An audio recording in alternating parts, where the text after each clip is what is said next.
மாண்புமிகு உறுப்பினர் முனைவர் பால் மனோஜ் பாண்டியன் அவர்கள். மாண்புமிகு பேரவைத் தலைவர் அவர்களே, என்னை சட்டமன்ற உறுப்பினராக்கி இங்கே பேசுவதற்கு வாய்ப்பு தந்து அங்கீகாரத்தை தந்த திராவிட மாடல் முதலமைச்சர் கழகத் தலைவர் அவர்களுக்கு முதற்கண் என்னுடைய நன்றியினை தெரிவித்து, வாய்ப்பு தந்த தங்களுக்கும் என்னுடைய நன்றியினை தெரிவித்து, இன்று ஒரு முக்கியமான பிரச்சனை கர்நாடக மாநிலத்தில் உள்ள சாம்ராஜ்நகர் மாவட்டத்தில் ஹன்னூர் தாலுகாவில் மரியமங்கலா வனப்பகுதியில் 3 தமிழர்கள் கால்நடைகளை தேடி சென்றபோது அநியாயமாக வனத்துறையினால் சுட்டுக் கொல்லப்பட்ட இந்த விவகாரத்தில் தமிழர்கள் அங்கே பாதிக்கப்பட்ட போது, எங்கே தமிழன் பாதிக்கப்பட்டாலும், எங்கே தமிழர்களுக்கு இன்னல்கள் வந்தாலும் அதற்கு முதலில் குரல் கொடுத்தவர் கழகத் தலைவர் என்பதை இங்கே பதிவு செய்ய விரும்புகிறேன். வனத்துறையினால் எந்த ஒரு காரணமும் இல்லாமல் அப்பாவி விவசாயிகளானவர்களை சுட்டுக் கொன்றது மனித உரிமை மீறல். இது ஒரு ஃபேக் என்கவுண்டர் என்று கூட அழைக்கலாம். ஃபேக் என்கவுண்டர் என்று சொன்னால் சுட்டுக் கொல்லப்பட்ட அந்த விவசாயிகளுக்கு நியாயம் கிடைக்க வேண்டும் என்று சொன்னால் அங்கே உச்ச நீதிமன்றத்தினுடைய தீர்ப்புகள் பின்பற்றப்பட்டதா? இறந்தவுடன் வனத்துறையினர் அதனை தேசிய மனித உரிமை ஆணையத்துக்கு தெரிவித்திருக்க வேண்டும். கொலை குற்ற வழக்கு பதிந்திருக்க வேண்டும். அது மட்டுமல்லாது உளவுத்துறையின் மூலமாக இவர்கள் தவறு புரிந்தவர்கள் என்பதை அறியும் வகையில் அவர்களுக்கு ஏதேனும் அறிக்கையை பெற்றுதான் அதை செய்திருக்கின்றார்களா என்பதை எல்லாம் அறிந்த பின்புதான் அவர்கள் இது போன்ற நடவடிக்கையில் ஈடுபட்டிருக்க வேண்டும். ஆகவே அவர்களை பாதுகாக்கின்றவர்கள் மீது கூட சட்டப்படி வழக்குகள் பதிவு செய்யப்பட வேண்டும். தமிழர்களுக்கு நியாயம் கிடைக்க வேண்டும் என்று சொன்னால் அவர்களுக்கு, அந்த பாதிக்கப்பட்ட குடும்பத்தினருக்கு வேலை வாய்ப்பு கொடுக்கப்பட வேண்டும். கொலை வழக்கு பதிவு செய்யப்பட வேண்டும். அவர்களுக்கு போதுமான காம்பன்சேஷன் கொடுக்கப்பட வேண்டும். இது தவிர இதில் ஈடுபட்ட அந்த காவல்துறையினர் மீது ஃபேக் என்கவுண்டருக்கு நீதி விசாரணை நடைபெற வேண்டும். இது போன்று நடந்தால் எதிர்காலத்தில் இனிமேல் தமிழர்கள் அதனை அனுமதிக்க மாட்டார்கள் என்ற வகையில் அது இருக்க வேண்டும் என்பதை தெரிவித்து, இதை நாம் சாதாரணமாக எடுக்கக்கூடாது. இது தமிழர்களுக்கான பிரச்சனை. அவர்கள் கொடுக்கின்ற விளக்கங்களையும் ஏற்கக்கூடாது. தெளிவான நீதி விசாரணை நடைபெற வேண்டும். அதற்காக இந்த அரசுடைய கவனத்தை ஈர்த்து அரசாங்கம், நம்முடைய தமிழக அரசு அழுத்தம் கொடுக்க வேண்டும். நம்முடைய தமிழக அரசு மற்ற மாநில அந்த கர்நாடக மாநிலத்தில் நடைபெற்ற இந்த கொலை வழக்கை கண்டித்து இது போன்ற உச்ச நீதிமன்றத்தினுடைய தீர்ப்புகள் பின்பற்றப்பட்டதா என்பதை தெளிவாக எடுத்துச் சொல்ல வேண்டும் என்று தெரிவித்து அமர்கிறேன். நன்றி. மாண்புமிகு உறுப்பினர் முன்னாள் முதலமைச்சர் திரு எடப்பாடி கே பழனிசாமி அவர்கள். மாண்புமிகு பேரவைத் தலைவர்களே, தமிழ்நாட்டை பூர்வீகமாக கொண்ட குடும்பங்களைச் சேர்ந்த 4 பேர் 15/8/2026 அன்று சாம்ராஜ்நகர் மாவட்டத்தில் உள்ள காவேரி வனவிலங்கு சரணாலயத்திற்கு அருகில் உள்ள பாதுகாக்கப்பட்ட வனப்பகுதியில் காணாமல் போன தங்களது கால்நடையை தேடி போனதாகவும், அப்போது கர்நாடக வனத்துறையினால் அந்தோணிசாமி, ஜான் ரோஸ் பீட்டர் மற்றும் குமார் ஆகிய 3 பேர் சுட்டுக் கொல்லப்பட்டதாகவும், 4வது நபர் படுகாயத்துடன் மைசூர் அரசு மருத்துவமனையில் சிகிச்சை பெற்று வருவதாகவும் பாதிக்கப்பட்ட குடும்பத்தினர் தெரிவித்துள்ளனர். மான் வேட்டையில் ஈடுபட்டதால் இந்நிகழ்வு ஏற்பட்டுவிட்டது என்று வனத்துறையில் சுட்டதாக பாதிக்கப்பட்ட குடும்பத்தினர் தெரிவிக்கின்றனர்.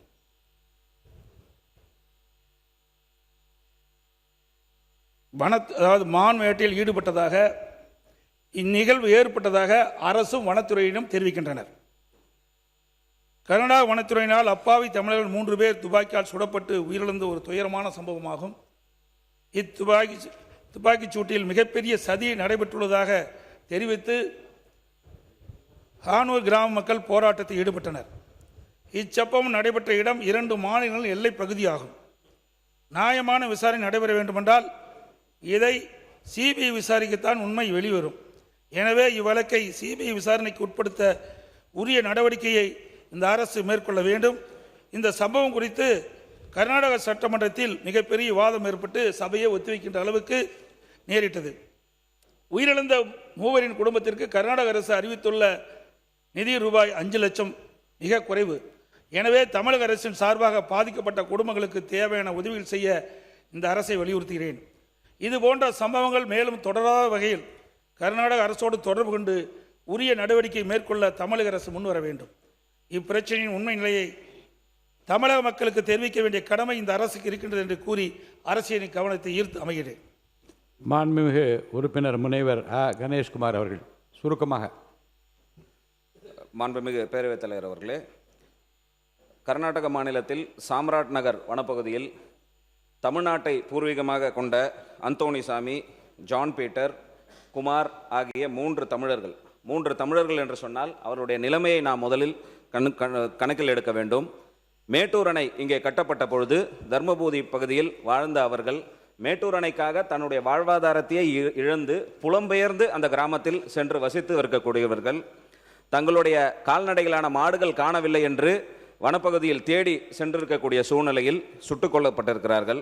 இதற்காக கர்நாடக வனத்துறையினர் மான் வேட்டைக்கு வந்ததாக ஒரு காரணம் சொல்லி அங்கே அந்த சம்பவம் நடந்ததாக கூறுகிறார்கள். இப்படிப்பட்ட சூழ்நிலையில் அந்த சட்டமன்ற உறுப்பினர் அவர்கள், அன்னூர் அந்த சட்டமன்ற தொகுதிக்கு உட்பட்டு வரக்கூடிய சட்டமன்ற உறுப்பினர் அவர்கள் இதில் ஏதோ இருக்கிறது என்று அவரே ஒப்புக்கொண்டு அந்த பாதிக்கப்பட்டவர்களுக்கு 10 லட்சம் ரூபாய் நிவாரணம் கொடுத்திருக்கிறார்கள்.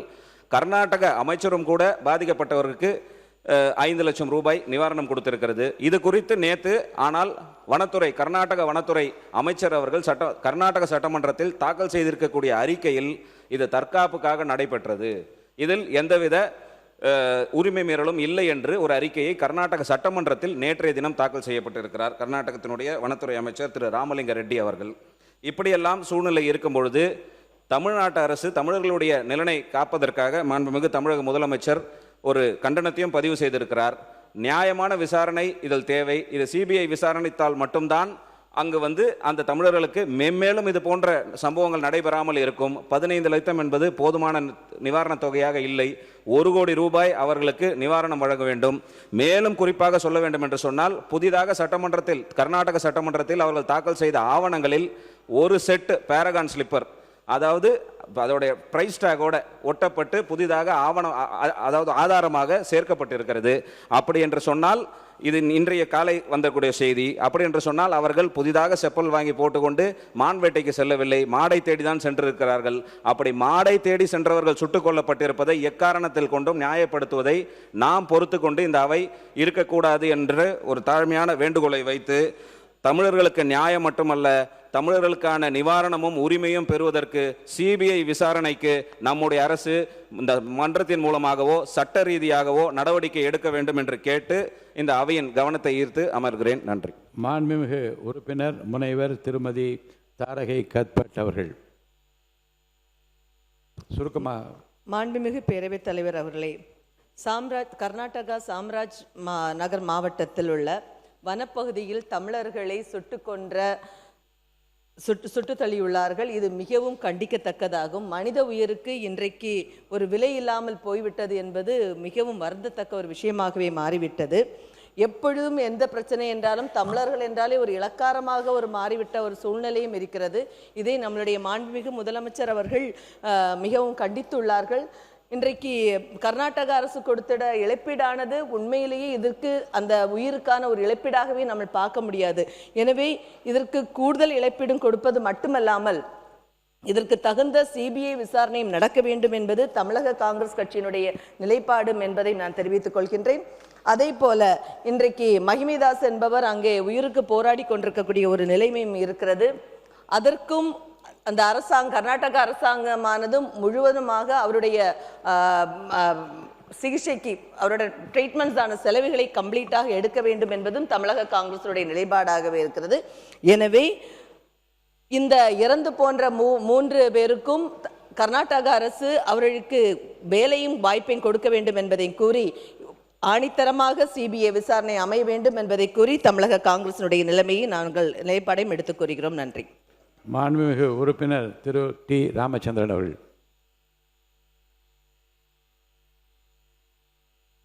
மாண்புமிகு பேரவைத் தலைவர் அவர்களே, கர்நாடகா மாநிலம் சாம்ராஜ்நகர் மாவட்டம் அன்னூர் வட்டம் தாமையர் பாளையம் கிராமத்தை சார்ந்த அந்தோணிசாமி, ஜான் பீட்டர், குமார் என்ற 3 தமிழர்கள் தங்களுடைய கால்நடைகள் வனப்பகுதிக்கு சென்று வீடு திரும்பவில்லை என்று கடந்த 14ஆம் தேதி வன பகுதியை நோக்கி கால்நடைகளை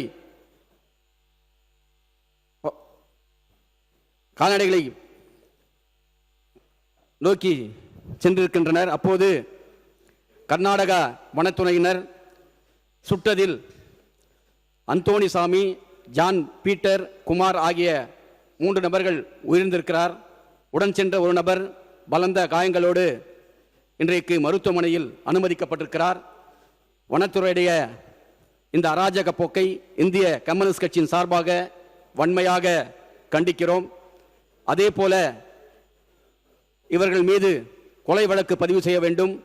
அதோடு மட்டுமில்லாமல் உயிரிழந்த குடும்பத்துக்கு அரசின் சார்பாக 1 கோடி ரூபாய் கர்நாடக அரசு நிவாரணம் வழங்க வேண்டும். குடும்பத்தில் ஒருவருக்கு வேலை வாய்ப்பு வழங்க வேண்டும். இந்த வழக்கை சிபிஐக்கு மாற்றப்பட வேண்டும். தொடர்ந்து தமிழர்கள் கடந்த 2015ஆம் ஆண்டு ஆந்திரா வனப்பகுதியில் 20 பேர் சுட்டுக் கொன்றனர். அந்த காயங்கள் மறைவதற்குள் கர்நாடகா மாநிலத்தில் 3 தமிழர்களை சுட்டுக் கொண்டிருக்கின்றனர். தமிழர்களுடைய உயிரை துப்பாக்கி குண்டுகள் தீர்மானிக்க கூடாது. ஆகவே இதற்கு நியாயமான தீர்ப்பு கிடைக்க வேண்டுமென்றால் நம்முடைய அரசு சிபிஐ விசாரணைக்கு கர்நாடக அரசு உத்தரவிட வேண்டும் என்று கர்நாடக அரசை நம்முடைய அரசும் முதலமைச்சரும் கர்நாடக அரசுக்கு அழுத்தத்தை கொடுக்க வேண்டும் என்று இந்திய கம்யூனிஸ்ட் கட்சியின் சார்பாக அரசின் கவனத்தை ஈர்த்து அமர்கிறேன். மாண்புமிகு உறுப்பினர் திருமதி த லதா அவர்கள்.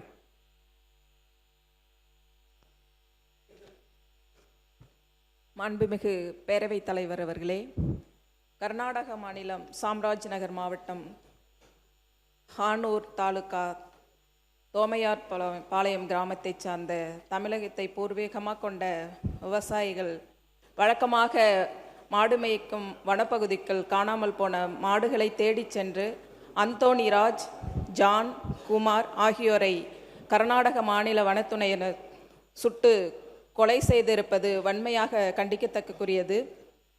தங்கள் குற்றத்தை மறைக்க அவர்கள் வேட்டையாடினார்கள் என்று வனத்துறையினர் பொய்யான குற்றச்சாட்டை தெரிவித்துள்ளனர்.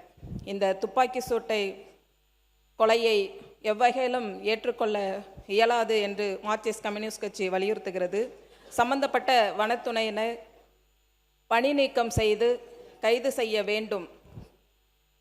கொல்லப்பட்டவர்கள் தமிழர்கள் என்ற அடிப்படையில் தமிழ்நாடு அரசு தனது கண்டனத்தை கர்நாடக அரசுக்கு தெரிவிக்க வேண்டும்.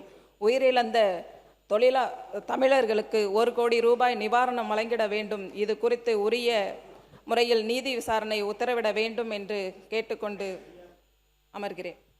மாண்புமிகு உறுப்பினர் திரு எம் போஜராஜன் அவர்கள்.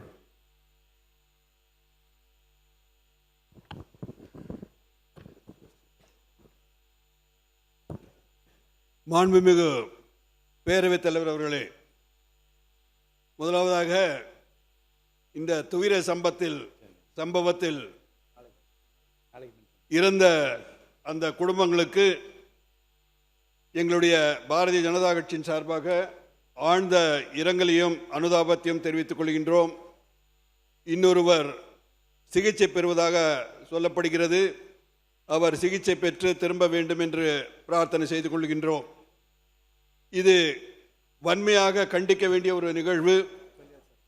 சகோதரர் ராமச்சந்திரன் சொன்னது போல் கடந்த காலிலே தமிழர்களுக்கு ஆந்திராவிலே பல தொல்லைகளெல்லாம் கொடுத்து உயிரை சாதாரணமாக எடுத்துக்கொண்டார்கள்.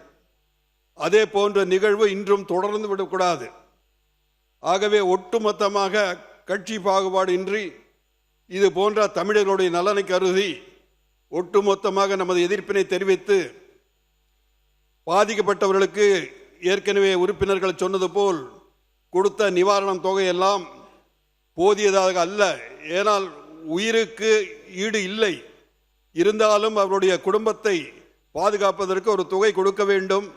அந்த வகையிலே அதிகமாக கொடுக்க வேண்டும் என்று நாம் கர்நாடக அரசை வற்புறுத்த வேண்டும். அதே நேரத்தில் தமிழக அரசும் நிதி கொடுத்தாலும் தவறில்லை என்று நான் கருதுகின்றேன்.